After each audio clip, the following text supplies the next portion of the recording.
আমার মুসলমান ভাইয়েরা, গভীরভাবে লক্ষ্য করো, নবীর মোহাব্বত কেমন করে করতে হবে, নবীজির ভালোবাসা কেমন তোমার অন্তরে রাখতে হবে। আল্লাহ রাব্বুল আলামিন কোরআনে কারীমের সূরা আল ইমরানের সুস্পষ্ট ভাষায় বলে দিয়েছেন। রাব্বুল আলামিন বলেন, কুল ইন কুনতুম তুহিব্বুনাল্লাহ ফাত্তাবিউনি ইউহিব্বুকুমুল্লাহ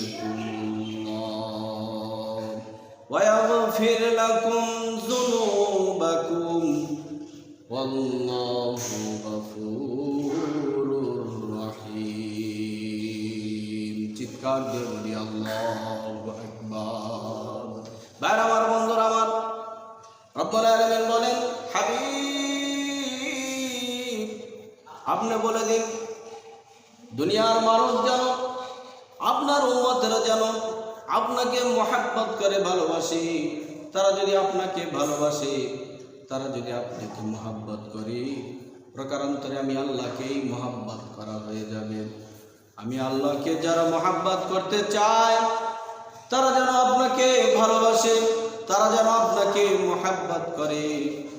আর কোনো উম্মত, কোনো বান্দা যদি আপনাকে মোহাব্বত করে ভালোবাসে, আমি আল্লাহ আমার ওই বান্দার উপরে সন্তুষ্ট হয়ে আমার ওই বান্দার জিন্দেগীর পাপ রাশিকে আল্লাহ ক্ষমা করিয়া দেব। সুবহানাল্লাহ। আল্লাহ রাব্বুল আলামিন বলেন, বান্দার গুনাহগুলো মাফ করব। ইন্নাল্লাহা ইয়াগফিরুয যুনুবা জামিআ। সব ধরনের গুনাহ আমি আল্লাহ আমার নবীকে মোহাব্বত করার কারণে মাফ করে দেব।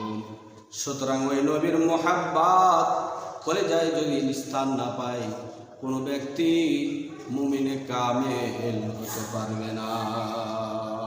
ইমানদারের বৈশিষ্ট্য হবে জীবনের সমুদয় সম্পদের ঊর্ধ্বে রসুলের মোহাব্বত, রসুলের ভালোবাসা কলিজার ভিতরে স্থান দিতে হবে। এই জন্য বিশ্বনবী ডাক দেয়া বলেন, লা ইউমিনু আহাদুকুম হাত্তা আকুনা আহাব্বা ইলাইহি মিন ওয়ালিদিহি ওয়া ওয়ালাদিহি ওয়ান নাসি আজমাইন।